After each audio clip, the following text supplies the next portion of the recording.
Welcome, everyone, to another episode of Elbows Tight Podcast. It's your host, Travis and John. John, how was that today? You know, it was really good. I think everyone's going to like that interview. A big takeaway I had from it is I feel like he's a really good human being. Like when you hear him talking about jiu-jitsu, but everything else he does to make himself a better person, he seems like a really solid dude. Yeah, today's interview, we have Haisam Rida. He is a top-level jiu-jitsu practitioner. If you guys don't know who he is, his nickname is the Giraffe because he's 6'5", 220 pounds of oatmeal and sex appeal. This man is extremely athletic. He's the one, if you guys want to put a name to the face if you don't know already, he's the one that at ADCC, he did the armbar on Cyborg and the crowd exploded and whatnot. You know, he's a super down-to-earth guy. I couldn't be more happy with this interview. This was such a great conversation. He is so down to earth. He was so forthcoming with his knowledge, and at every moment he was just explaining how grateful he is for even being in the situation he's in. You know what I mean? Like I said, he seems like a really good human being. Yeah, and which is funny because a lot of times in the jiu-jitsu community, especially when you reach that level, it could probably get to people's heads and whatnot. So you can tell that it doesn't get to his head at all. You know, coming from where he came from, you know, he grew up in Ghana, moved to Japan, and had the hardest time just getting to America to compete on the world stage. And here he is now. So I'm very, very grateful that he gave us his time today. So it's a great conversation, and I can't wait for you guys to listen to it, honestly, because it is just so good. Housekeeping notes. We have a new Supercast. You can subscribe to our Supercast and avoid this whole preamble, and you can avoid the Manscaped ads and any other future ads that we have with people, and you could just listen straight to the interview, and that's going to be at elbowstight.supercast.com. And we have 3 tiers that you can subscribe to, whichever one fits your budget the best. If you want to help out the podcast, then you can do that. And there's a plethora of benefits that come with each one. The higher the tier, the more benefits you get. But that is out now, elbowstight.supercast.com. Please go subscribe to our mailing address. That's going to be there also. And if you want to become a paid member and avoid all these ads and this preamble, and starting with this episode, you can stop listening to it right now and go do that. and that would be greatly appreciated. I'm doing everything I possibly can right now to grow our following and to grow the podcast to where we can do this full time, or at least me if John doesn't want to, because John is a big wig now at work. I'm most certainly not. So I greatly appreciate that. And then what else do we got? Oh, check out like I mentioned, check out our mailing list. We're going to be releasing stuff with that. That's 100% free, but it's still going to be at the Supercast website if you guys want to do that. Future guests, if you guys want to check out what's going on with the podcast in the background, that's going to be there also, and it's free, like I said. And then follow us on Instagram, Elbows Tight Pod.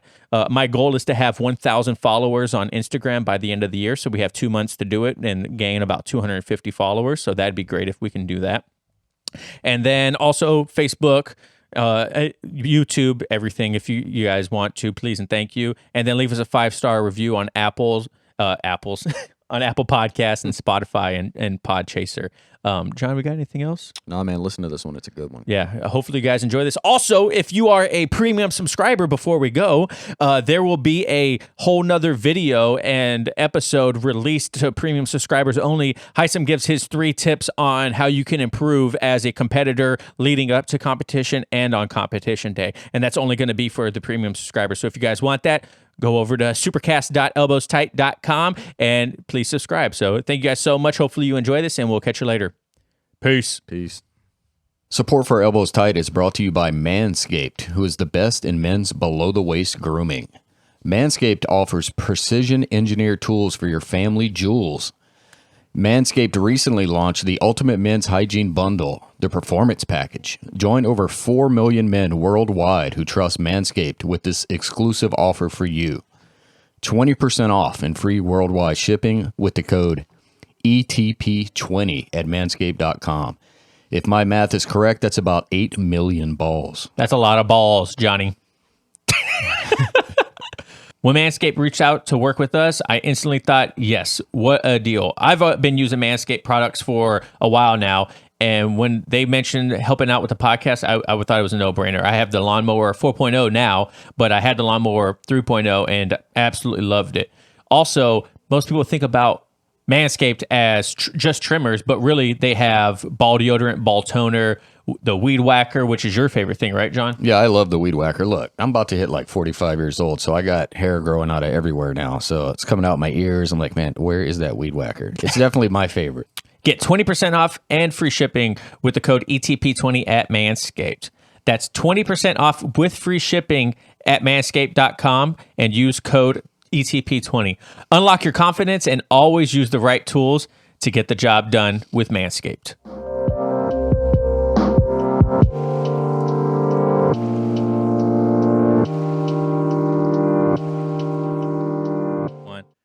Haisam, how's it going today, man? How you doing? Doing good, man. I'm just excited to be, thank you guys for having me here. Excited to finally be on and let's get it going. What's up with you guys? How you doing? I'm doing great. It's a beautiful Sunday morning here. I woke up around 6 a.m. and yeah, I've mentioned before we officially started recording. I have 3 kids and 2 of them are under 2 years old, so they wake up early.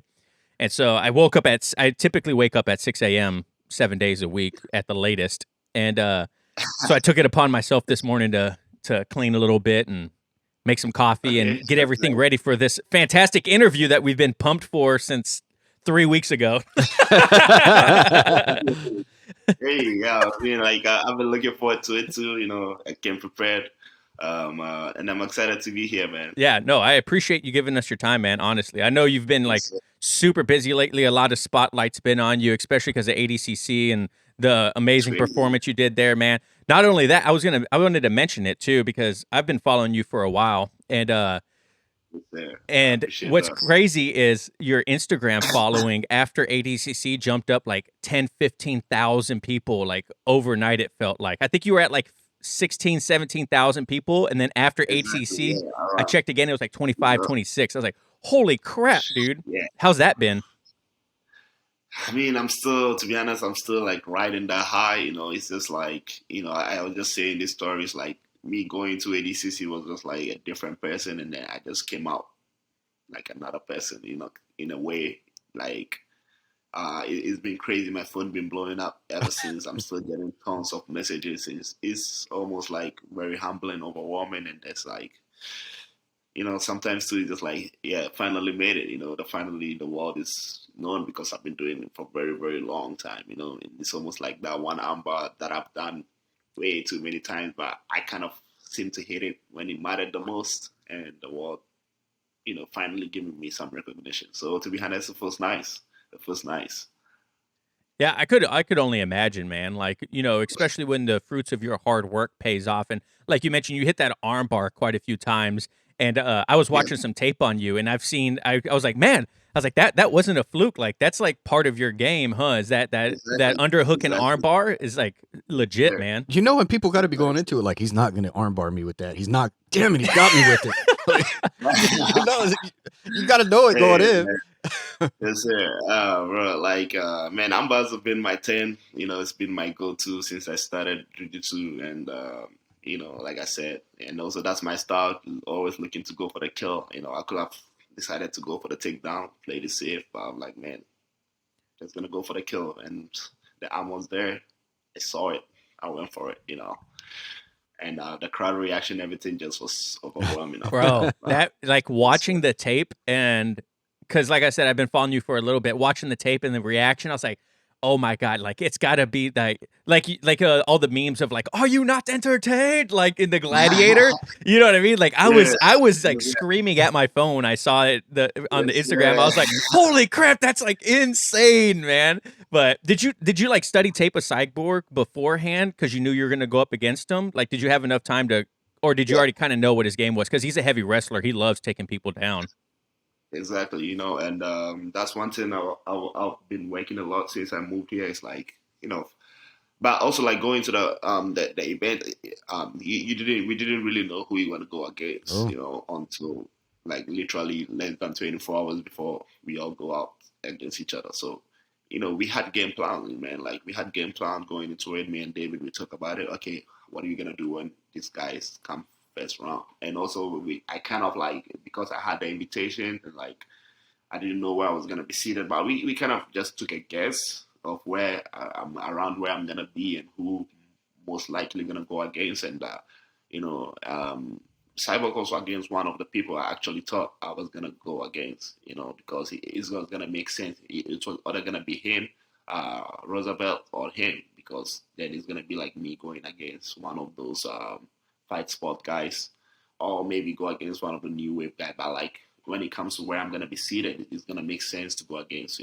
somewhere between like Orlando, Cyborg, and all that stuff. So we had game plans, and like, going to it, when I was called to, when I found out I was going to go against Cyborg, it was like, okay, man, this is one of the fights we actually wanted, and we get in it, so this is an exciting one, and man, my confidence was all-time high, going into it. I was good at getting to that mindset in that zone where it's like, walking into the arena, like, the crowd I didn't really allow the crowd to get into it. It was just me, my opponent, and then my coach. That's all I could hear, and so going into it, like, and actually the night before, I already watched some films back then. Like, to be honest, everybody in that, my division, I've watched everybody.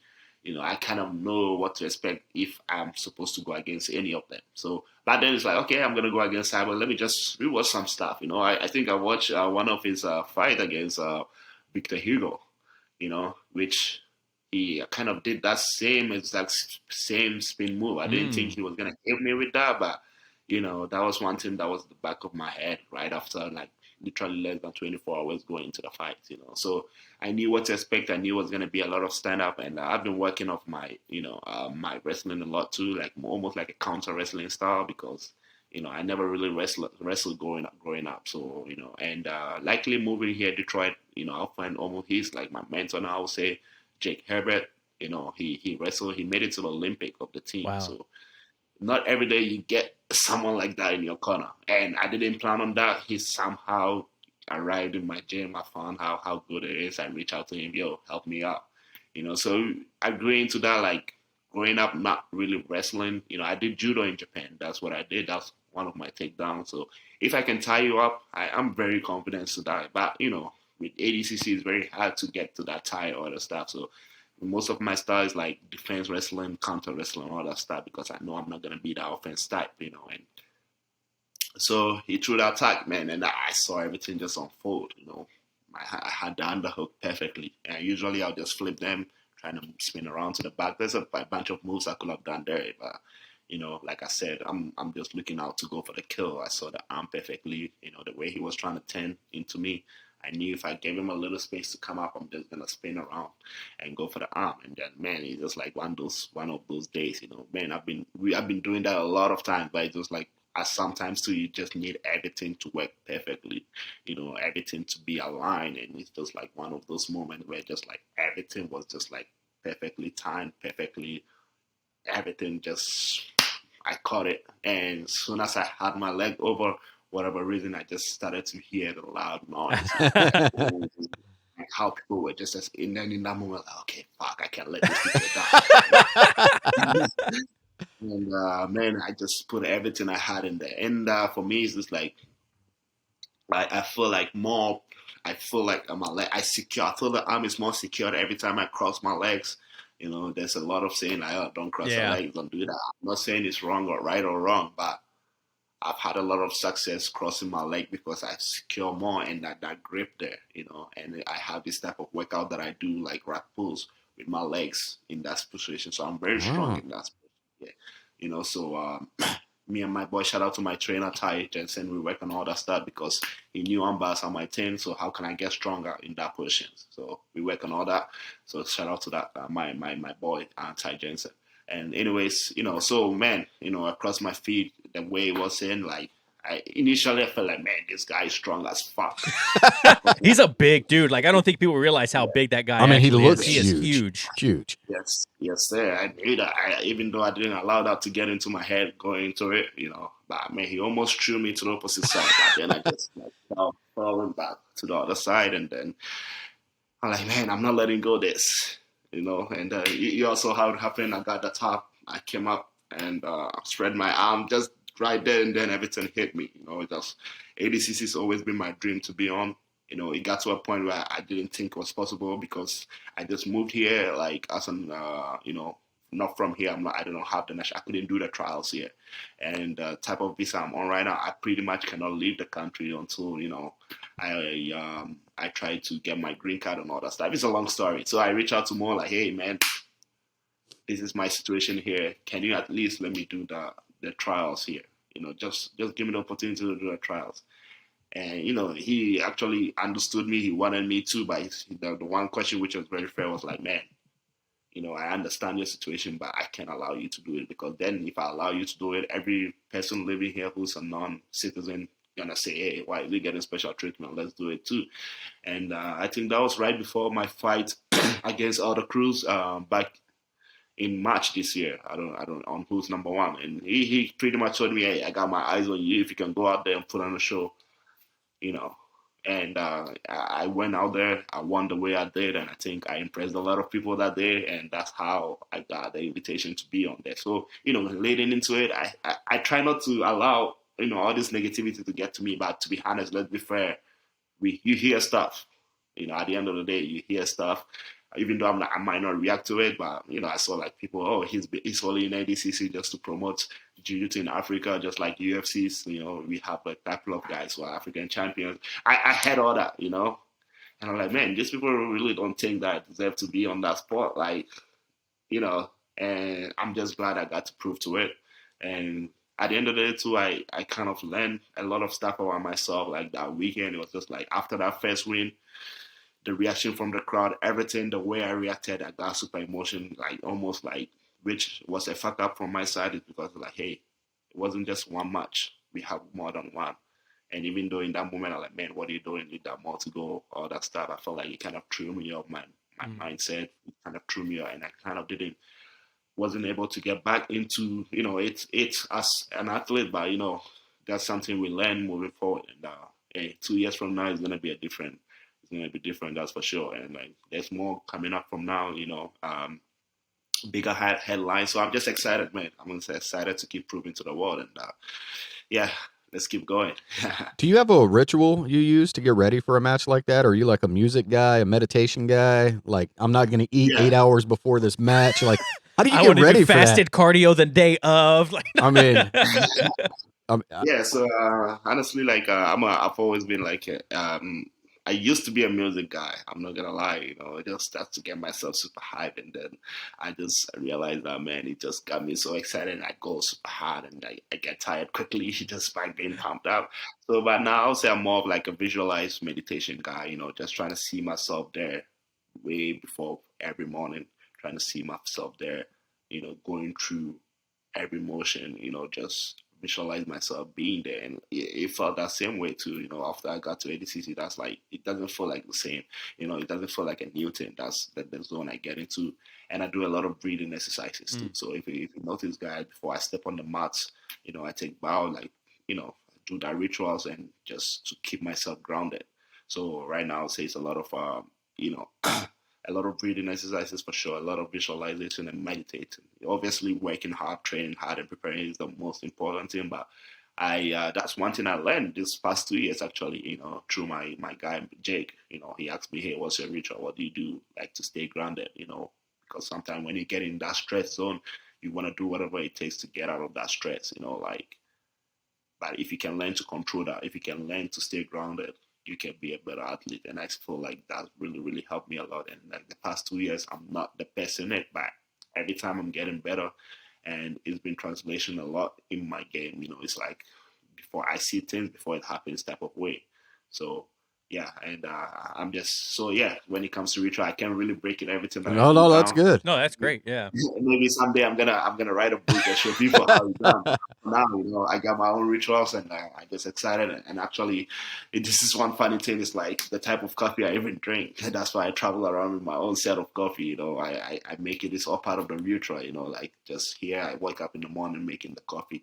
Take a nice cup of coffee, staying away from my phone, and then doing all that stuff. Just wake up, meditate, do all that stuff before, working out to go for my first practice. it's one of the best things, and it helps me a lot. It's helped me a lot to go through my days, going against all those monsters that Yeah, no joke.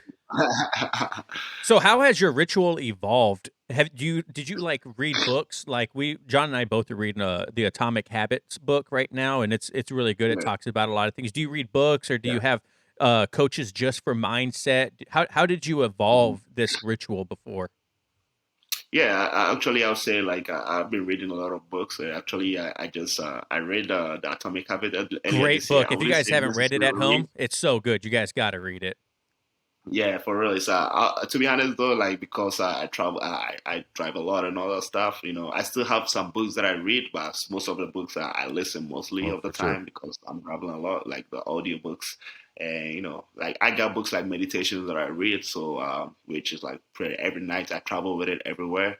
Ryan Holiday's Yeah. Ego is the Enemy, Practical stuff Stoicism, like Ryan that. Holiday. So I just like learn new stuff, and my mindset is like, man, I'm from a very place that's very, you gotta be humble, man, and I'm just very very grateful for life, for being here, because bro, it's like I've grown up playing soccer, like man, where I'm from.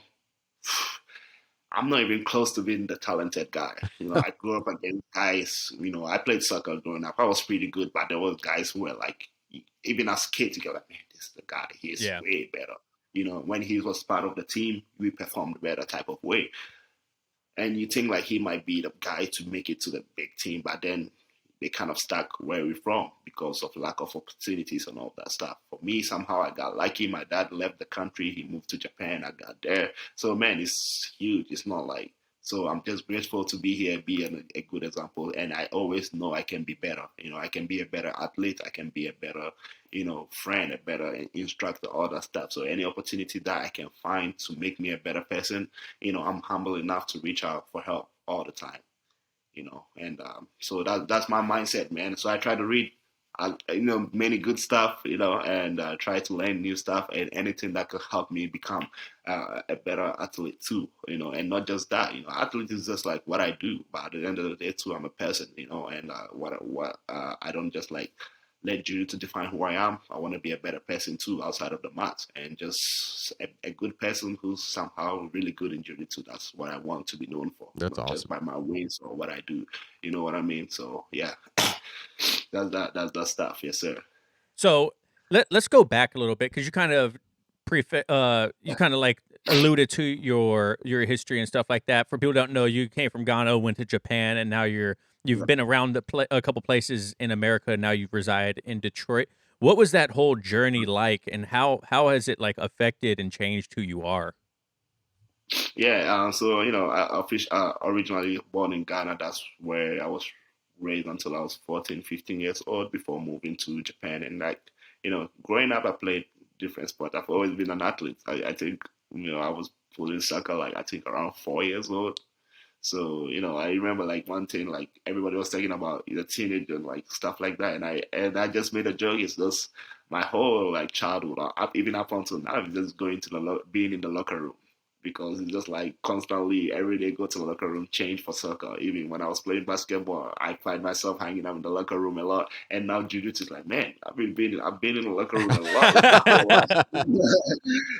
But hey, that's what it is. I started playing soccer, and growing up, people who know me, and what I mean is like people who know my childhood growing up, and they see me, fighting now. They're like, man, how did you get into this? Because I was a pretty good kid. Like I had a lot of potential growing up. Before I moved to Japan in the soccer, I played in like the nation's under 15-year-old soccer teams, and we went to a very very high.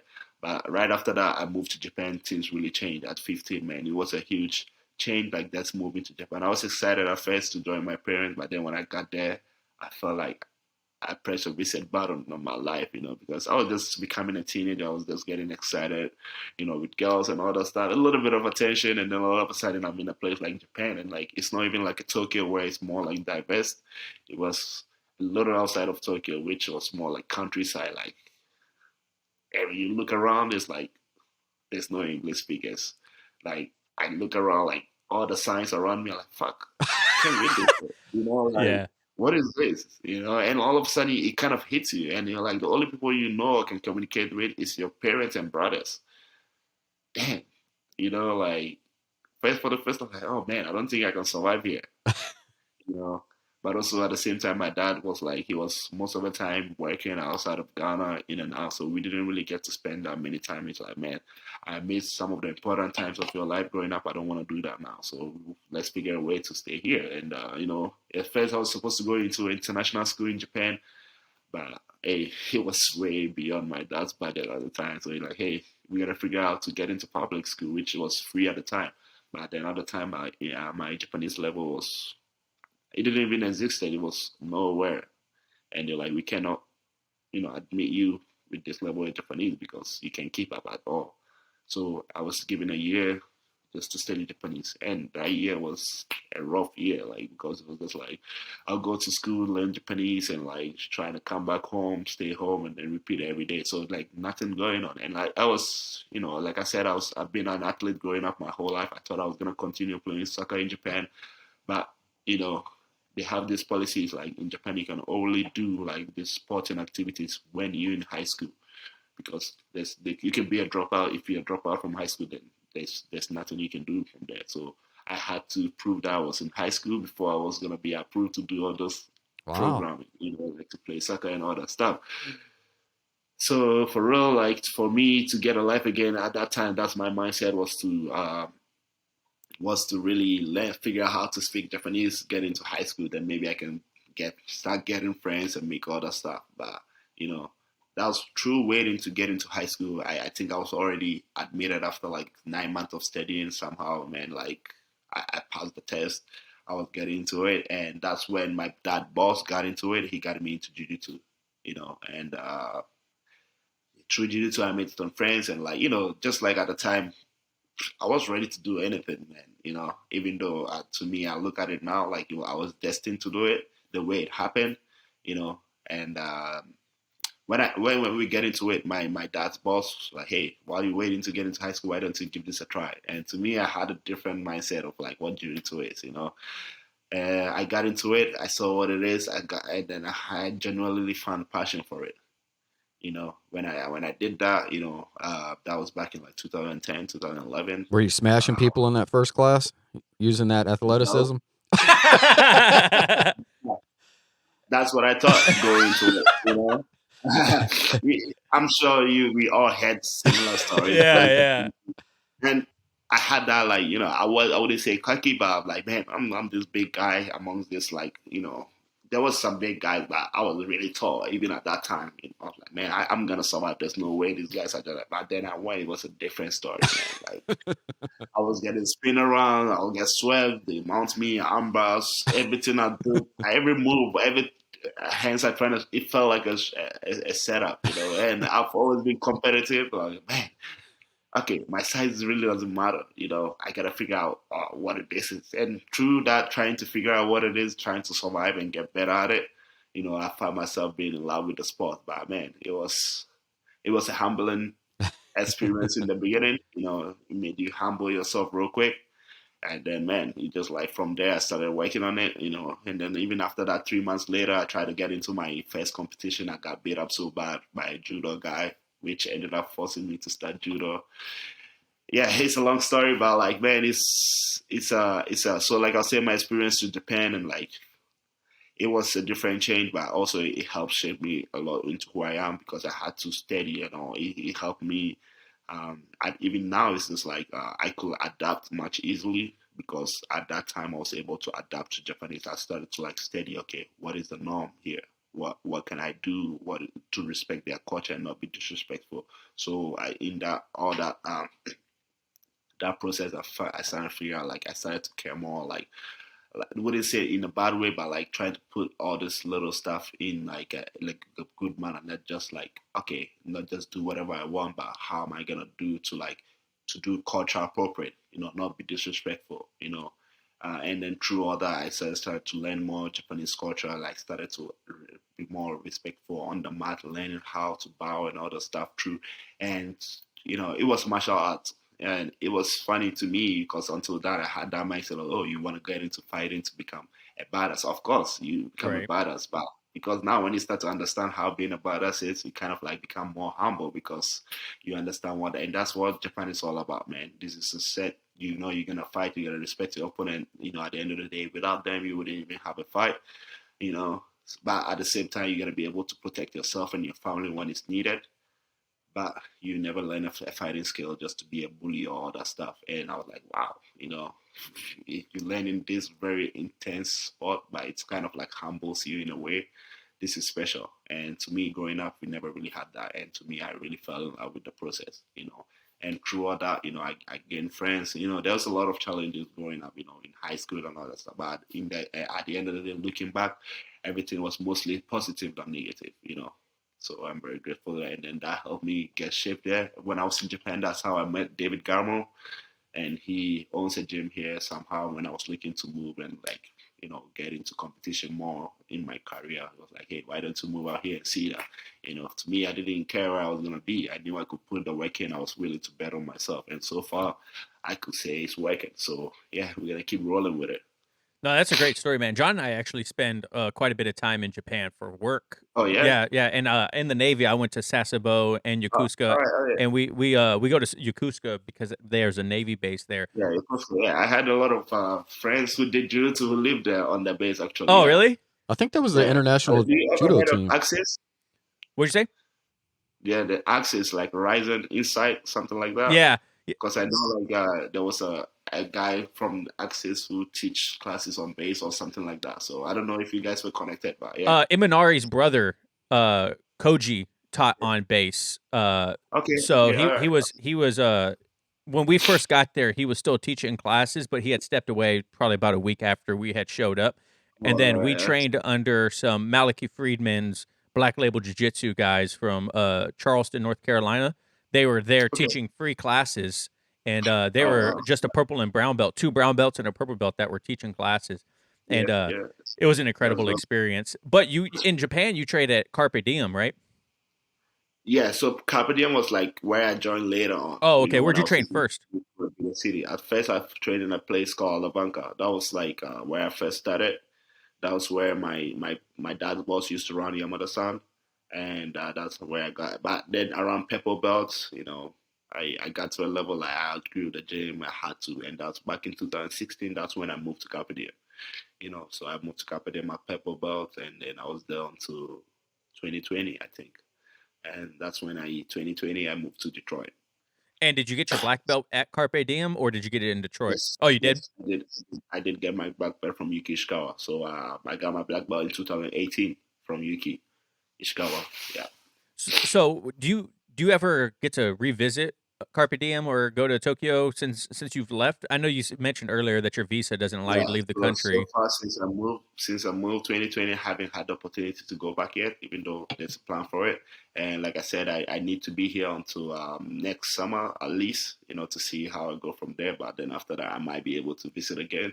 But right now, also, it's just like, it's also part of the sacrifices, man. It's just like I got way too much going on. This is what I've been working on my whole life, you know, so I just got to sacrifice family time and all that stuff a little bit just to focus on career right now and then see how it goes. And when the time is right, you know, I miss the family. I know they miss me too, and even the fans and everybody back in Japan, man. Even like the support been crazy. You know, I got messages and all that stuff. So, you know, I'm looking forward to the day I'm gonna reunite with them. But for now, there's work to do, so I'm focused on all that right now. Have you been able to talk to Yamada-san since you left Japan and like you've had all these successes? Like, what has his experience been with you since you've been so successful in jiu-jitsu? I mean, like. He's almost like my Japanese dad. There's this book that Rich Dad poured out to me. You know, I have my Ghanaian dad and I have my Japanese dad. And actually, I lived with him since I was 18 to like 22. So that's when I really got into that Japanese culture. But you know, he's always like a proud dad, man. Like, yeah, and then he was pretty strict with me growing up, you know, because I wasn't always like. You know, maybe I might have the potential I didn't even know at the time, but I wanted to do the fun stuff. I wanted to go, you know, join the cool kids, you know, started working on weekends and just to make enough money to go out with friends, you know, maybe start dating. But he made sure that all that didn't happen. He made sure I was training. He made sure I wasn't missing classes. You know, when I was skipping school, my parents found out. He found out before my actual parents. You know, and at the point I'm like, man, what is this guy doing, man? He's not even my real dad. Can you just like let me live my life, you know, type of way? But now I do understand. I'm like, Mm-hmm. fuck, so fucking grateful for that, you know. And but at the end of the day, we stay in touch. So at some point, I was trying to distance myself, to run away like just any other like young early 20s. But now we really close than ever. And the cool thing about this, he was in Vegas that weekend. No way. He was in Vegas, so even then, like just to raise your hands to see him in the crowd and everything like that, it all hit me, man. And I'm like, man, we started this together. You put me on this, and now I'm here. So it was a cool story. It was a cool story, and then we just cool, man. And like we had our disagreement growing up, but now it's everything is support. And we have plans. You never know where it's gonna go. We might go back to Japan and work together. Where we never know. But for now, like I said, I'm where I need to be and work hard to get to where I'm trying to be at. So When did you think let me think of it. What belt did you get in jiu-jitsu where you really felt like it was clicking? Like when you started to where you were like, man, I got this. You know what I mean? yeah, honestly though, like when I said jiu-jitsu, I didn't know where I started. I never really got the opportunity to compete in like one of the biggest events as a color belt, like blue belt through purple, even though I tried.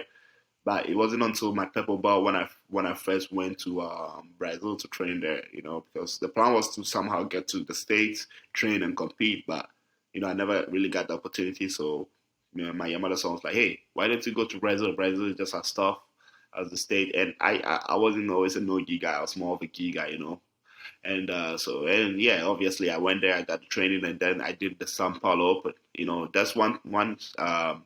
It's one of those performances that like boosts your confidence Yeah. level. And Kainan Duarte was in it. I ended up fighting Kainan Duarte in the open weight of the finals. So I was much bigger than him at the time, but he was still very strong. And I won my division as a heavyweight, and there was some big names in it. Some of those who like they medal at the juvenile events of the worlds, or some of them like even like the blue belt. Well, I was a purple belt, so then some of them they medal at the worlds. I'm like, man, that's when like I started having the boost that these guys did this at the worlds, and I was able to beat them, so I have a better chance. And even like against Karen Duarte, I think I lost by 5 points to 2, something like that. So I had the first sweep, somehow swept and passed towards the end. So that really gave me that confidence boost, and that's when I was like, man, I think I belong here. I think I can make this happen, because up until now, and nothing wrong, because even though in Japan I was really very good, sometimes it's always been like, man, was I really good? Was I just because I was very big and fast? Because when I finally start to understand jiu-jitsu, the techniques, I could really do it really fast. So it's always been something in the back of my head, like, was I really good, or was I just like physically bigger than that? Although, even though it wasn't, might never been about. Then getting to Brazil and doing that in Brazil just gave me that boost, man. And even then, like one of my biggest things, like moving from Japan to here too, I always had that pressure of like, okay, in Japan I was one of the best guys, but can I really do it here? I always had that, but so far I've proved myself wrong, and I'm actually proving to the world that I belong on the biggest stage. But I would say around purple belt, when I went and did that Sao Paulo Open, when I won my division, and I lost in the open finals, but I made it to the finals and fought one of the top like juvenile kids at the time, and he only beat me by points. I think that really boosted my confidence, and like I came back and I remember Yamada and said, yeah, we can do this. So from there, that's when I was like looking to make changes, and even though it was very, very unfair at the time, that's what I needed to do, because that's when I left my coach at the time. And it was a lot of problems, because obviously I was his best guys at the time.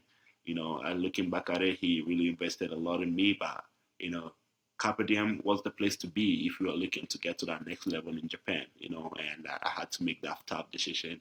Even though my coach didn't agree initially, I kind of like left, and it was back and forth. It wasn't very good, especially looking now. That's one of the things I wish I could do. But at the same time, I needed to make that move, because, living in a big city like Tokyo, like I had more opportunities in Tokyo than I would have ever done living in like a countryside.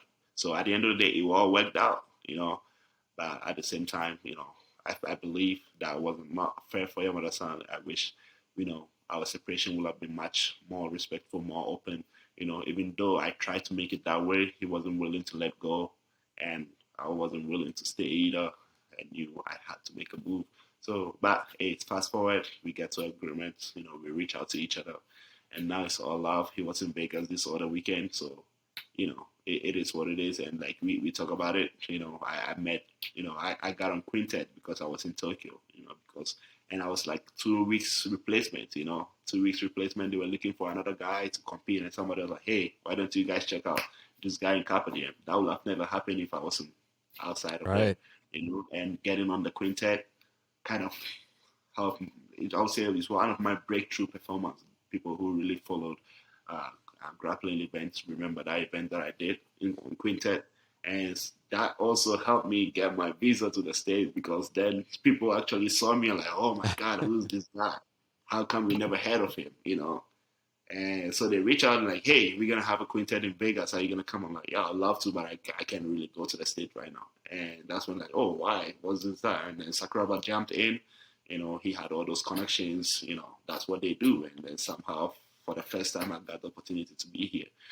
So my first visit to the state was, so at the end of the day, my whole point is all worked out, but there's something we all wish we would do it differently, and that's one thing. But I'm very happy where our relationship is at right now. Yeah, So it's interesting that, going through all of it, I'm sure there was, a lot of highs and lows, like you mentioned, especially when it yeah, comes to your visa and stuff like that, but everything happens for a reason. You know what I mean? We go through these trials and most definitely. tribulations in life, and in jiu-jitsu, you win, you lose, like you mentioned ADCC, like you were like on top of the world after submitting Cyborg, and then you realize like, oh man, like this is going to affect Yeah, me. I need to exactly. be a little bit more level-headed, you know what I mean? Yeah, And exactly. Even it's though, yeah. And so it's crazy where our journey takes us. You know what I mean? uh-huh. Like, Yeah. would you have ever imagined that you would be, in Japan, 15 years old, not knowing Japanese, just trying to get into school, to being on the biggest stage in the world for grappling? Like, did you ever imagine like that would happen? Did you have that like end goal in mind, and then you just like put the things in place that you needed to? All right, so when I started jiu-jitsu, man, like I got to that mindset, like I want to be the best. I want to get to that level. How am I gonna do that? But to be honest, though, I didn't have a clear plan. I didn't know how I was gonna do it. The first thing I knew is like I really had passion for this, and I'm gonna do this. To the point where my parents weren't even the big supporters, because they were like, "Man, you know, you can get visa to go to the state where you could potentially be a world champion. It's not like the sport is like paying you a lot where Right. you can like live a comfortable life. You're struggling to do all that. What's the point? Why don't you just go find a regular job and do all that stuff?" But I just had faith. I didn't have all the answers. To a certain point where I even like gave up, because I got rejected like 9 times, I think, to get here. So to the point that I got to Carpe Diem, like maybe this is gonna be it, trying to get as good as I can in Asia and then see what it leads to. But man, the universe works in a very interesting way, man, because I made some moves, by getting on Quintet, and someone like Sakuraba, who's always been a legend, like reaching out to try to help me. And that's when I actually like started to believe that, man, if I can get in the States, if I can like just put in the work, I might be able to get the opportunity. So, but like another thing is like with COVID, I Oh got my man. first time in the States was in 2018.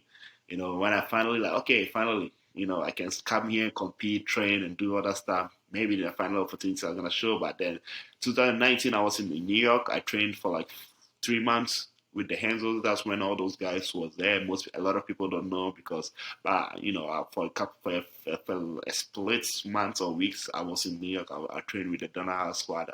That's when they were back there, 2019.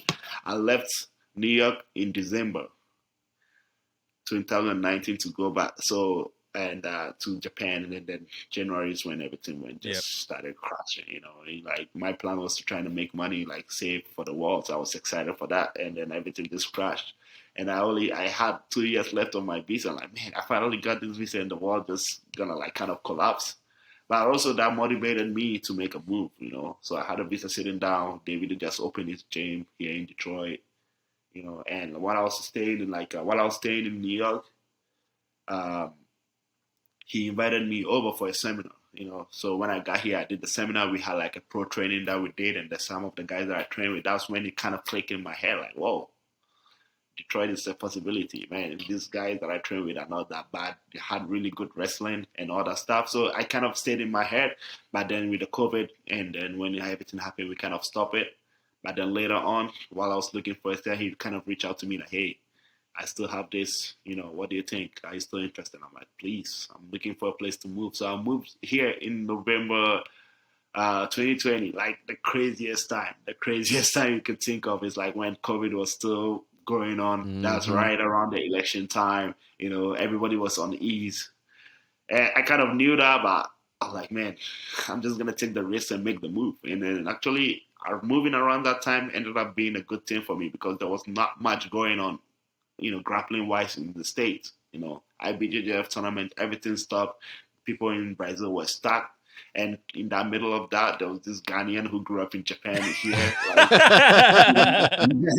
you know, and I think that kind of like, you know, raised a little bit of attention. And I think that was 2 weeks after I moved there, I did the American Nationals at my IBJJF. You know, that's when they started doing the open mat. And again, I just went in, I think, I had 6 fights. I had 5 submissions out of all the 6. And, you know, I remember Flow Grappling interviewing me right after that event, you know, because I was just new on the scene, who are you type of thing. And I think that really kind of translates for me getting on my first who's number one and like, you know, just be able to prove to the world through that. And I think I kind of gained fans through that. And like that really helped a lot to even get me into ADCC because, man, to be honest, I haven't done much at a black belt level. I haven't won worlds or anything like that yet. Even though I believe I belong into that, I belong in that level, you know, sometimes you gotta climb the ladder. Mm-hmm. But, you know, through doing big events like Who's Number One, putting on the show, you know, becoming like, you know, getting fans through that kind of paved my way for even the bigger events to get on eventually ADCC. You know, like I said, man, at some point I didn't think I was even gonna make it to a frustration where I'm like, man, I'm not in the state now. I can't even do the trials. I'm stuck. You know, and it's not a time where I can travel. But then you see how the opportunities happen. So, you know, I feel like I'm destined to be here, and like I'm very grateful the way things went. It's not the way I exactly planned. My plan was to somehow, you know, go to the American embassy, you know, request for a visa, make it easy, just, you know, everything. But, you know, it didn't go that way. I had to go through all that, and at some point I didn't even know what I was doing, but I just had faith, man, and I just kept working hard, and it feels like looking back, it looks like everything fell in place in a way, and I'm very grateful for that, man. So you get a lot of attention too because you're 6'5", you know what I mean? 220, big, right? 220, big athletic guy, move fast. Pretty small. Yeah, I mean, it's like about average, you know what I mean, on Tinder. But but what has your game been, and has it changed since you got to Detroit and you've been around, like you mentioned, David's a better wrestler, you know, you have all these coaches around you. What was your game before getting to Detroit, and has it changed at all since you've gotten there? I'll say, yeah, mostly of my game has always been like kind of like the same. I would say I've always been like a guard player most of the time, you know, even when I was in Japan, like a big guy just doing all those like inversion, especially with the gi on too. Like I said, I was more of the gi guy. And, you know, like, so I would just like play a lot of lapel guards, you know, spider guard was my thing, you know, keeping people in distance. Yeah, like, really long distance. Yeah. You know, it's always been my thing. I think I started really understand what the spider guard is from my coach as a blue belt, you know, but then now when I start transitioning to no-gi, it's like, man, I don't really have the grips. You know, what do I do? You know, so I started to like try to be more on top, trying to like utilize my judo. But then when I moved there quickly, I was exposed to like my wrestling sucks. Not even my wrestling. I had no wrestling at all. You know, so I had no wrestling at all. I knew I had to work on that. So one thing led to the other by even meeting someone like Jake Herbert, who was an Olympic wrestler, and I knew that, oh man, this is my opportunity to learn something new. So I knew that wrestling was going to be a huge factor in my game. So right away when I had the opportunity, I came here way before I even knew I was going to get on the ADCC. I've been working on that a lot, so that really helped change my game. And my game, in no case, I'm trying to stay on top as possible, trying to scramble from top. And that's what I live for, man. Like any type of scramble, I feel like I'm going to win it. I'm going to win every type of scramble, especially at the heavyweight. And people see me, they might see me on video, they see, oh, he's fast and all that. But until actually in front of you, I'm really fast. That's what people misunderstand. Like I think it's a blessing, to be my weight and my quickness. It's a very rare thing, and and people always think, even like Cyborg was very all respect me, like, man, you quick. Yeah, that's what he said. Yeah, I'm like, yeah. Of course, like, that's right. Y'all over there talking trash behind my back, thinking I'm big and slow, but I got your ass. I know that, So so I knew my weakness right away was to impose my wrestling. So we've been working on it, and so far I'm just excited to be able to prove it to the world. You mentioned a lot, like you're the pros of your body style. You're fast, strong, athletic. As a big guy, what are some detrimental things that come along with being a big guy that most people probably won't even think about? As a big guy, also, is just like one thing that I hate though is like going against a little smaller guys. Really? Yes. I feel like you could just wrap them up. I'm telling you. Yes, exactly, right? And especially with this jiu-jitsu world, it's like you see how this thing like David and Goliath type of fights sells a lot. And I'm like, don't get me wrong, there's a weight classes for a reason. You barely see any open weight in MMA for a reason. That's different when it comes to punching. But like jiu-jitsu, man, sometimes it can be very hard. When you distort and like they are that shot and it just like you don't have any space to work on. They have all the space to go around you. So honestly, though, like that's one of my biggest things. Like I'd rather fight a bigger guy than a smaller guy. That's the truth, and I've always had issues because of the space. But at the same time, I have to adjust whoever I'm gonna go with. That's what I do. I need to do that.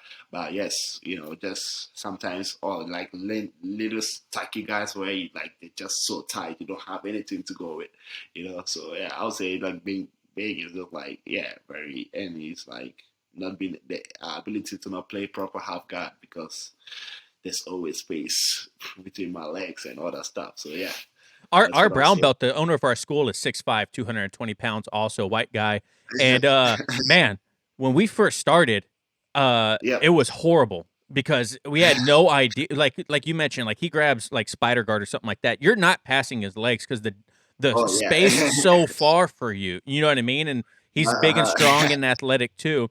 And I mentioned that we were going to talk to him or talk to you to him. And one of the questions he had was like, how do you in training not use your full speed and athleticism against people that are smaller or not as skilled? Like, how do you hold back but still get something out of it? Football is back, baby. We're back to seeing Mahomes sling beautiful balls all over the field. And your friends at Manscaped are here to help you sling your beautiful balls all season long. With Manscaped's state-of-the-art tech, we'll have your weapon looking more loaded than the AFC West. Football may be rough, but your ball care doesn't have to be with Manscaped. Join the 6 million men worldwide who trust Manscaped by going to manscaped.com for 20% off plus free shipping with the code ETP20. At Whiteout and the clearest duo in the league, the Ultimate Premium Body Wash and Ultra Premium 2-in-1 Shampoo and Conditioner with their rugged scent, they attracted both the ball and all the ladies in the crowd. Plus, these two leave your skin and scalp feeling more hydrated, and that means plays on the field and less water breaks. You know what I'm saying? On defense, there's only one thing you need: the aluminum-free ultra premium deodorant. With the refined cologne quality fragrance, it keeps sweat and the locker room scents from making any ground. Plus, it dries clear, so the opponent won't even know what hit them. Kind of like the ball deodorant. This has got to be a Super Bowl winning roster. Please don't take my word for it. Go to manscaped.com and get 20% off and free shipping with the code ETP20. That's 20% off with free shipping at manscaped.com when you use the code ETP20. Manscaped, for turning your player into an MVP. Thanks, Manscaped. Yeah, like I said, for me, it really benefited a lot. Or I learned that earlier on in my when I first started jiu-jitsu. It's like, I had that mindset like, oh, I'm the bigger guy. I'm gonna dominate. There's no way these guys are gonna do whatever they're doing to the other guys there. That's that type of mindset. But then when I got there, I realized that my size didn't do much. And in a different way, even at the time, it's like I didn't know what I was doing, but I thought I could rely on my what's it called, my strength and all that stuff. That's way before I was thinking of how could I get better or learn from these guys. But at the same time, after getting beat up real bad, I realized that okay, I gotta figure out this technique stuff. I gotta learn from that. So through that, I just started to develop that little person skill set. So from earlier on, I just stopped relying on my strength and I started working more, on the technique and stuff like that. So I became like a guy, like the big guy with like little guy Syndrome. skill set. So don't get me wrong, I can Napoleon really, syndrome. yeah. Don't get me wrong, I can still be very rely on my strength and put on strength when I need to, especially when we do pro trainings on Sundays. I'm like, oh, this is what we do. We go full hard. But at the same time, I don't always do that. When I'm learning, like when I'm going against someone who's smaller than me, I always should decide to like more go like lay back down, like pull guards type of way, trying to go technique for technique and see whatever is next. And to me, I use it as like a new opportunity to work on new stuff. Like I said, we have our pro trainings. I'm not gonna be doing working on techniques that I'm not 100, or I'm not working on my A games. That's when we go against each other, almost try to kill each other type of way. But then when I go in like the regular class, when I'm working with like the blue belts or like someone who I met, if I just smash them, there's no point in that. So I just try to rely on, maybe if I have some new techniques I want to work on, those I use those opportunities to work on. And at the end of the day, even if I make mistakes, for me, I'm not that type that's gonna be like, oh man, he just passed my guy. Let me try to get pissed off and trying to like, recover the guy right away and then smash them just to, to work on your ego or something like that. Right. I never let that get in the way. If you pass my guy, I understand that I made a mistake. At the end of the day, we practicing. That's what it is for. There's no win or lose here. To me, that's my mindset. So I feel like I'm just like more um, never allow my pride or ego to get into it.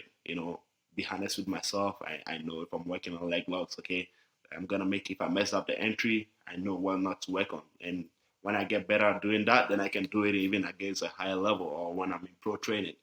That's how I feel like I learn smallly or work on new stuff. And by doing it against, the color belts or someone who's smaller than me, or, even if I make a mistake, I can recover easily.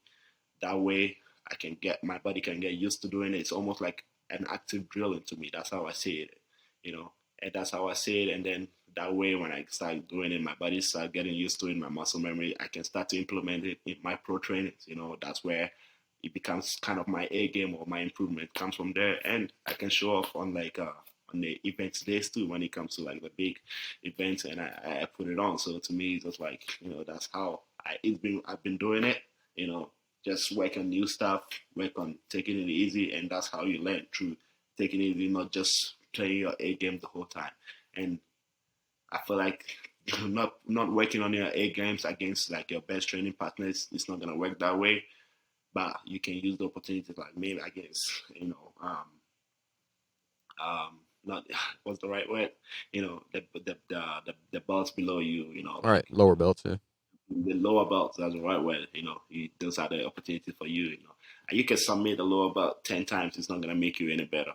But you can like use that opportunity to work on new stuff. Even by helping them, like, hey, you could have done this instead of this. You make them to counter your attacks. That's gonna make you think a different perspective and then get even better at doing it. So, yeah, that's how I work on it. But at the same time, when we go on pro training, it's a different thing. Yeah, there's no working on anything there. I'm trying to smash you, bro. Yeah, exactly. You bring your A game, I'm bringing my A game too. So yeah, and I feel like we all need that. You need that like training where you just go hard, just like competition way, and just training where you learn new stuff. Because if you just go hard like competition way, you're never gonna improve. And if you always just go chill, guess what? Competition day, people are not just gonna be chill like that, So you gotta have that balance, and to me, it's been working for me. So, maybe some person can learn from this too, and then try to learn one or two things from them, hopefully, you know. So what do you feel like as like a newer belt or lower belt, what do you feel like is something that is overlooked that can actually help people improve much faster or help their game along? Like, do people not ask enough questions? Do they not train enough? Like, what do you feel is overlooked the most in lower belts?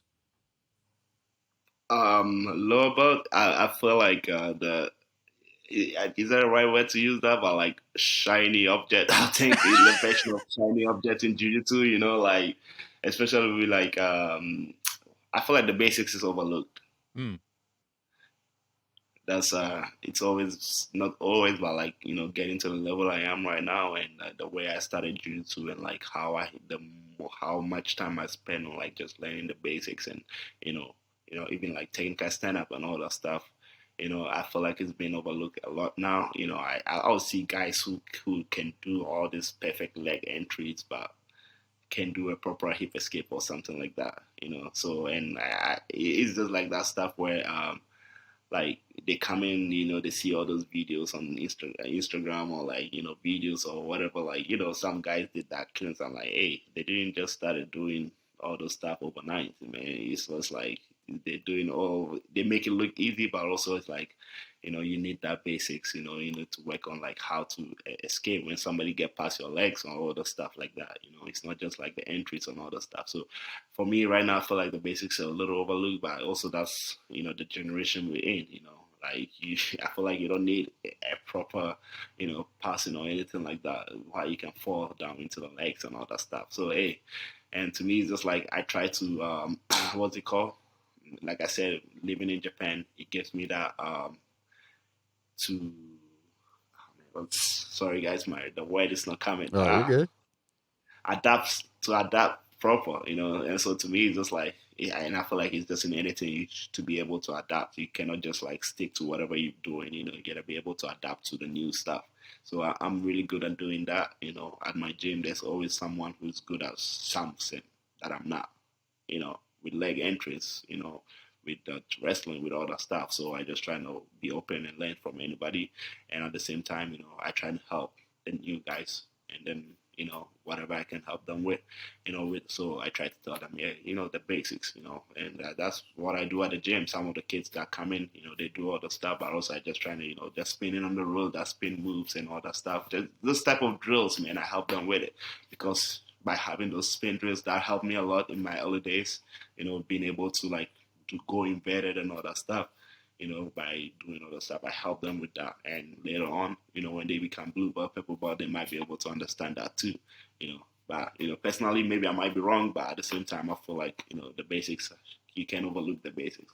At the end of the day, I completely agree, because especially when you watch someone like Gordon Ryan, who's the best that ever done it, and he lets people take him to the ground. He like doesn't even. He's like, "Oh no, you got me to the ground," and then he does leg lock entries or whatever. And so when someone sees that and they're like, well, Gordon Ryan does this. Why shouldn't I do it? You know what I mean? It's like, well, Gordon Ryan is like literally the best person to ever do jujitsu. You know what I mean? So that's why he can do that. Like, but you should definitely learn how to pull guard, or you should definitely learn how to not be taken down. Like, you're not to his level. It's okay. You know what I mean? And then, like, man, to be on Gordon Ryan's level, I've seen a little bit. Like I said, I was in New York. He's one of the best guys in the world, and just be in the same room, like, man, he's the best guy. Look at how hard it's working. Right. You gotta put in the work, and whatever he does, he might make it look so easy. It probably didn't come that easy. He put in the time, that's for sure. And it's the same thing we all do. At the end of the day, I respect everybody, but when it's time to go, we're gonna go. And that's what we do. So I'm just excited to go with that. So what extracurricular activities do you do outside of jiu-jitsu to help improve your jiu-jitsu? Do you do like yoga? Obviously, you do strength and conditioning training. Do you study tape? Do you watch instructionals? Like, what other extracurricular stuff do you do outside of just going to the gym? Yeah, so Yeah, so obviously, strength and conditioning is one of like my big part in of it. It's like specific stuff that I do for my own body type and what works and what not. And having like the best, some of the good guys in your corner is a good thing. But also, it's like one thing I do a lot of. I steady tape a lot. I steady tape a lot, especially depending on the organization I'm competing for. And like I think the past 2 years, I've been doing more of this type of super fights where I just have to worry about just one guy, And of course, I get to study that because I used to never do that. Like I really did if you never know, or it's a tournament. You just gotta be ready for whoever. But we now have the opportunity to be able to study tapes, and working on my own stuff. And actually, just like I wouldn't say who, but I watch a lot of instructionals too. And like I said, to me, I'm always a student, and I just want to be able to keep up with what is the new thing. And as a competitor, I have to have answer for everything. I cannot just say, oh, I don't do that. I'm not good at that. It doesn't work that way. Even though, to be honest, I know what I'm good at and what I'm not. And most of the time when I'm on the fight, I'm trying to take it my way, trying to take it to the place where I'm comfortable with. But it doesn't always go that way. You gotta be ready of where his attacks are and you gotta be able to defend. So yeah, I try to keep up with every, new technique that's on and how even not to even to be able to just do it, but to be able to have an answer for it when it's been done to me, and also just as an instructor too, just to be able to have answers when your students ask questions, like, hey, I've seen this, I don't want to be the guy, have no idea what the new techniques on or whatever. So, just for the passion and the love of the sport, just watching. I'm just a fan of the sport at the end of the day, if there's a super fight going on the weekend, that's what I like to do, watch UFCs and stuff like that. So it's always like I'm around that, and just through watching like that, I learn those stuff too. So a lot of videotaping and like yeah, just asking questions and drilling a lot. I do a lot of drilling. It might be just like learning new stuff or just active drilling. We just like flow rolls. And I feel like another thing I might say is a little overlooked in jiu-jitsu, just like having that flow rolls, just like answering as you go. You don't really know where it's gonna go, but just like trying to get yourself in like multiple situations and getting out of it and getting into that flow zone. And that's one thing I really I've been getting into, is getting into that flow zone when I'm on that mat. When I was going against Cyborg, was the same thing for me. Everything was almost like slow motion to me. I was just flowing with its movements, everything. I had the perfect angle. I know where I needed to be, and that didn't just happen because I'm on the mat. It's because I meditate a lot. I visualize a lot. I try to work any scenarios, and that's the thing, man. Like people see me, I'm a jiu-jitsu guy, but at the end of the day, too, it's like 24/7. I try to think about or see the opportunities that's gonna make me better. So I've seen all those stuff. I didn't know even that spin move that he did. I said to the guys, I saw it the night before, and it's just like, whoa, this is happening. And so it's like I just reacted to it. I went to the floor, I saw it, and then yeah. So and I think it's all through that visualization and all that stuff, and there's more to come, and just trying to stay ready for the next guy. And when I know who I'm gonna fight next, I can't really say everything right now, but there's a lot of big fights to be announced soon. So, and to me, I feel like those submission only. I've never really been a guy to rely on points. So submission only, they put pressure for your opponent to put pressure on you, and I feel like the more they attack, like I said, I'm a very counter type style. So if the rule set put pressure on my guy to put pressure, I like to keep attacking. That's when I have opportunities to attack too. So yeah, I love it. And also I get to just focus on one guy, which, doing jiu-jitsu and having to worry about like maybe sometimes 30 people in your category, like, and just having to worry about one thing, that to me is almost like a relief, man. And I just get to focus on that one person, go out there and put on a show. So yeah, that's what I love right now. What has your favorite? You mentioned a lot about like studying one tape and roll set. What is your favorite organization to compete in? I saw a video where you and Lachlan were in China doing like an MMA match of grappling, which was like crazy to see. I was like, man, I can't wait to ask him about this because I'm sure that was an incredible experience too. What was the coolest moment that you've got to compete, and what's your favorite organization to like compete under? Oh man, like it's very hard. Like so far, the biggest one I've done, the most special one I'll say, because obviously it's once every 2 years. The coolest events I'll say I've been on so far is ADCC. just everything about it, like the crowd and everything, the experience. But also apart, and like I said, it's once every 2 years. That's a special. It's almost like Olympics of our sport. So that's definitely, it's got a special place.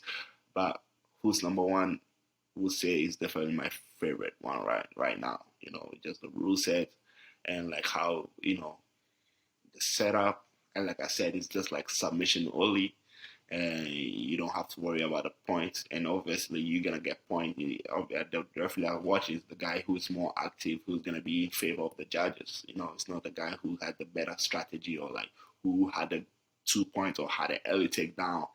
At the end of the day, it really doesn't matter. And if you watch some of my fights too, you can tell, like, even at ABDF, there's a couple of fights that I lost because I really didn't care of giving up points earlier on. I was just trying to hunt for the submission, and then somehow I couldn't get it, and they did a good job of like securing or like staying safe, and I lose. But events like who's number one, like just because you get me takedown doesn't really mean much. What can you do after that takedown?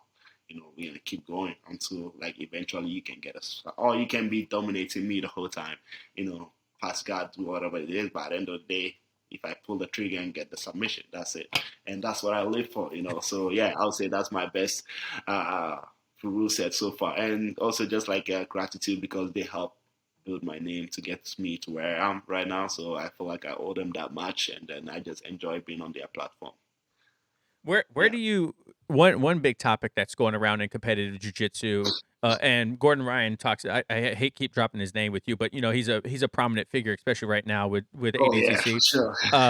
But he talks about how there's no money in competitive grappling. You know what I mean? And like it's like, what do you think needs to happen in order for people to like yourself to make a full-time living? And I mean, honestly, you get into it because you want to make good money, you want sponsorships, and you want all that. What do you think needs to happen in order for that to happen? Do we need more organizations like Who's Number One that pays for athletes to come and do super fights? Like, what do you think needs to change?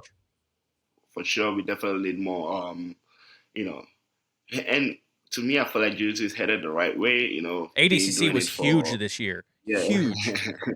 Yes, sir. I've been into it like 12, 13 years now. So, I started when back in the day, there's nothing a lot that's going on right now. But, but I feel like just having more, super fight or organizations like Who's Number One, and like, getting more like sponsorship that's going to put or help make jiu-jitsu more mainstream. And I feel like we headed the right way because like, Who's Number One obviously is doing it. Having guys like Joe Rogan, like, help put jiu-jitsu on more spotlight. I feel like it's really gonna help the organization to finally get more people to invest in it. I think at the end of the day, getting people to invest in it, because I feel like jiu-jitsu is still not at the position where like the events are gonna make money off of viewership. So I feel like people are gonna like invest in it and somehow like make more like the athletes too as me to put on more exciting performances to where we have more people who want to like watch it, who are dying to watch it, just because it's not just like a stalling game for 10 minutes, but actually a lot of stuff going on. Yeah. So I think like it's going to take a lot of things, which I feel like we already head in the right position, getting people like Joe Rogan put on, like, make it the mainstream of the, hey, hate him or love him. Guys like Gordon Ryan, man, like, he's helping put into to where it is right now. And I'm not gonna lie, it is what it is. And like my job is as an athlete, it's like I'm gonna be able to go against whoever. I gotta be ready to go against whoever, but at the same time, I'm gonna respect them and do what they're doing. And Gordon Ryan is one of those guys that's doing a lot for jiu-jitsu. Like Gordon, getting on podcasts like Joe Rogan and all that stuff. That's huge. You gotta accept the fact. That's huge. Not many people are doing that right now, and like, having guys who can put on an exciting show. And I think like, with what ADCC does, I feel like it really raised the bar because you can't do anything below that. You got to try to beat that. And I feel like we're just on the right path and it's only going to get better. And like, getting athletes like myself and all the guys that's putting on exciting performance, because at the end of the day, it's going to come down to that too. Are you going to put on a show where people like, UFC is UFC because of, mainly because of the athletes or the stuff they do out there, and people are just looking forward to that. So I feel like jiu-jitsu to get to that level where people start looking forward to it, and he's gonna get more attention. He's gonna get more ticket sales. He's gonna get more viewership, all that stuff. So yeah, I believe it's on the right path, but those are the stuff that can make it even more better, I believe. What was it like when Joe Rogan said your name? I was nervous. I'm not gonna lie. When I finally tell you, because like I was saying, like now people are getting more used to it. Like my name is becoming like more known now, so it's not getting murdered as it used to be. So when he was like, "Oh, I don't want to fuck up or something like that," I was like, "Oh my God, what you gonna say?" Hey, so far he did a great job. To be honest, he's one of the best pronouns so far. And when I first moved there, people was like Haisam, or it was just like and this that he did a really good job, and it was an amazing film, man. And like he's like, "Whoa, Joe Rogan has actually mentioned my name," and like to me, it was like. I think he noticed me about a year ago or something like that. I don't know, one of my wins on Who's Number One. He liked my video. You're like, holy shit, that's Joe Rogan. Hey, and I was freaking out, Oh, Joe Rogan just followed and liked my video. What is going on? That's crazy. And he followed me, and like to me, I was so impressed that the fact that Joe Rogan came to my page, he opened it, and then actually pressed the follow button. Like you don't do that on accident, Yeah. So man, for a minute I'll go on his page, check his following just to make sure he's still following me. Am I still entertaining him? Am I still entertaining him? Is he still there? Yeah, I'm still there. Good. I'll go again. All right, maybe he meant to follow me. So yeah, all those experiences, and then for him to finally give me a shout out like that, and like I saw how, I gained a lot of followers just by that, which is super cool, man. And I'm just excited to see what will go from, and then ultimately, I'm excited to be here, and one day get on this podcast will be a really big dream come true, man. It'll be crazy, and I hope to keep on putting exciting performance that's gonna keep getting attention like that. And at the end of the day, I just love doing what I do and just going out there and putting on the show. My goal is not just to win the fight; it's to get the crowd excited, to keep going, and I just love to put on like stuff like that, and all it comes from other playing other sports, like soccer and all that stuff. Every time you beat your opponent, even not in the disrespectful, you just celebrate, just take your shirt off, running through the field, just like. So I was the type of guy who always took off my shirt. I would too if I was 220 and 6'5". Yeah,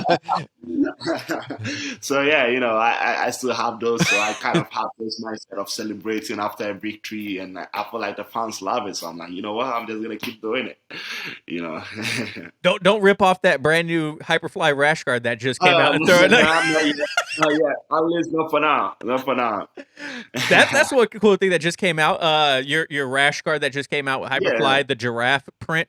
I think that thing is so cool looking, man. Like I was trying to think of like what animal would I look like if I wear that, and it definitely would not be a freaking giraffe. I'll tell you that right now, man. I would look like a hippo in a giraffe outfit. Like that's a well-fed leopard.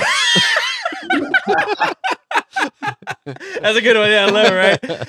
What was that whole experience like to have Hyperfly one sponsor you? Because I'm sure that you were like, everyone loves Hyperfly stuff. I don't think they produce anything that's ugly or like not high quality. And then two, when they came to you and they're like, hey, we want to do a custom rash guard for you. What was all that like?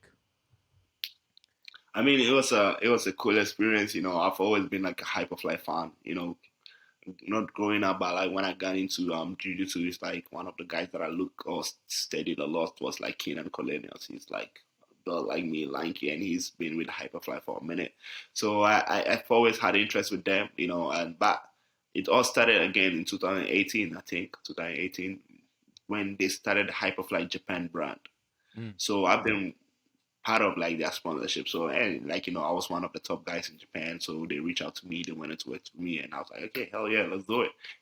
But I was just sponsored by Hyperfly Japan. So when I moved here back in 2020, they kind of like pushed me to start working with Hyperfly. But speed forward, everything went the way it did. And like, after one of my wins on Who's Number One, I went out there to San Diego. They invited me out there to do some modeling job. I took some pictures. We did all that stuff. So we built a relationship there. Me and Lawrence, we hang out. We started talking. And like, hey, we can like potentially, create some, you know, um, Hyperflyer Giraffe nickname. It's a very catchy nickname. We can like create something with that, but we didn't really have a plan until when I find out that I was gonna get on ADCC. That's when we actually was okay. We're gonna make something for ADCC because when is the perfect opportunity? When else is the perfect time to have a custom rash guard other than ADCC? So and I had the idea. One of my guys helped me come up with the sketch. I presented that to Lawrence, and he did all the markups. And then it just came up so perfectly. And also I just wanted to get everything involved with like where I'm from, Ghana, where I grew up. I learned all the valuable skills. I got into martial arts, which is Japan, and where I've always wanted to, where I'm living the dream now, where I'm having the opportunity to showcase my skills to the world, which is America. So I wanted to involve to not just single one place out, but how can I like express gratitude to every person on one thing, and that the black star is like the star in Ghanaian, the Ghana flag, and it means the black star and like where I'm from, just to represent, because again, jiu-jitsu is not a very big sport in Ghana, but to have someone like me being from there to represent the country on one of the biggest stages of the sports, it's something I took pride in. It's something I took I'll say pride in, and like I was very proud of myself to do that. And since I got that, I've been getting a lot of messages, even from media in Ghana. They're like, "Whoa, we never seen you like that. That's something cool. We've never had someone do that for our country." And I'm like, "Yeah, I'm very honored to do that." And at the same time, too, even though I'm from there, most of everything was from Japan, so I can't forget about that. And to the country that gave me the opportunity, to showcase my work, which is here in the States, So it's a way of me expressing gratitude to all the people that helped me. And to be honest, too, I'm here where I am today through the people. Okay, even though my hard work and all that stuff too, that if I didn't have this type of support I had from every person that I ran throughout the way, I wouldn't be here right now. So I'm just trying to do something that got everybody involved. And not just that, but also how can I make it super cool at the same time, So, we came up with that, and like, that giraffe skin just came out perfectly. God, it looks so good, man. My It looks so somehow good. my hair matches the it worked out perfectly. So you mentioned grappling isn't big in Ghana. And then earlier Yeah. in the interview, you also mentioned how people were saying, "Oh, you're just at ADCC to represent Africa because of X, Y, and Z stupid reason." Coming from Ghana and seeing people like Israel Adesanya, Kamaru Usman, all these big name people from Africa, and now I'll even put you up there. You know what I mean? Like maybe not to like the level they are, but you definitely have the potential to go as high as high as them. Is grappling and MMA now getting bigger back in Ghana or Oh yes. it is? Yeah. It's still like a baby steps. It's getting bigger in Africa in general. Ghana is still like not. I think they have a few gyms now that just started that I know that's run by like a purple belt or something like that. But up until 5 years ago, there was nothing. So I think that's one thing that's becoming bigger, and like looking like guys like Adesanya, like Kamaru Usman and all that. They're all from like Nigeria, but like they really got into fighting outside of their country, And I feel like this is where the next generation is to trying to implement, this type of sport in Africa itself and like create killers from there, Yeah, So to interject real quick, Francis Ngannou, he started schools in Africa. He went back home and he started schools because of that exactly. reason. So so the same stuff, even in Ghana, he got a crazy story, like how he ended up, he's growing up and how he ended up in France and got into martial arts. So at the end of the day, like you see all those guys like myself, we all started doing martial arts outside of where we are doing from, but the goal is to be able to take it back home someday. And I think I had a super fight back in Angola 2018, and man, I went there. I went some of the kids' classes, man, and the speed they were doing the drills with and all that stuff, I'm like, oof, this is gonna be a problem, Yeah. bro. This is gonna be a problem. And I feel like, 10 years from now, because there was a moment where there was no African descent in the UFC, and now there's a couple of champions. So it's only gonna get better. And with Nigeria and Ghana, we have this friendly rivalry going on. It's all love in the end, but when they won the UFC title, okay, that's cool, They got that one, but I'm gonna make sure I'm the first African Jiu-Jitsu world champion, and that's gonna be for Ghana. They can take that from Ghana, So to me, I'm just making that rivalry. But hey, at the end of the day, it's growing in Africa in general, not just Ghana and all that stuff. Even though at the end of the day, that's what I want to do. I want to take it back home and then help raise the next warriors. But for now, I'll say it's growing. It's much bigger than it was 5 years ago, and I know it's gonna be even bigger 5 years from now. And I'm gonna hear a lot of big names coming from there. So you just gotta pave the way. Someone like myself, even like guys in the UFC, just having something like that to see, I think is a big inspiration for a lot of people from where I'm from, and it's going to be a positive thing from that side of the world. Yeah, and it's like you inspire the next generation too, like you mentioned, right? Because people growing up in like certain situations or something like that, they see someone that's from where they're from, and they're like, "Hey, if this person did it, like, there's no reason that I can't do it." You know what I mean? Like, so it's having that. I mean, there's got to be a little bit of pressure on you too when you think about it that way too, right? Oh yeah, oh yeah, for sure. That's definitely bad, man. I see it as a privilege too, to be in my position to do what I do, because there's a lot of people who have it way worse. Hey, I have to train hard and go out there and do what I love, and through that I can inspire people. But that's not pressure, man. That's a privilege, to be honest. Yeah, and then I mean, I'm excited for when the UFC does the first event in Africa. That's going to be huge, man. And especially if they can get Israel and Francis on the same card. Are you joking? Like, that's going to be freaking amazing if that happens. Talking about this, what some of the boys after one of the practice, they were like, man, it's just going to be huge, man. I just seeing it being like one of the capitals in Nigeria or something like that, man. It's going to be crazy. Yeah. It's going to be crazy. That's for sure. Yeah. So, John, you got any other questions?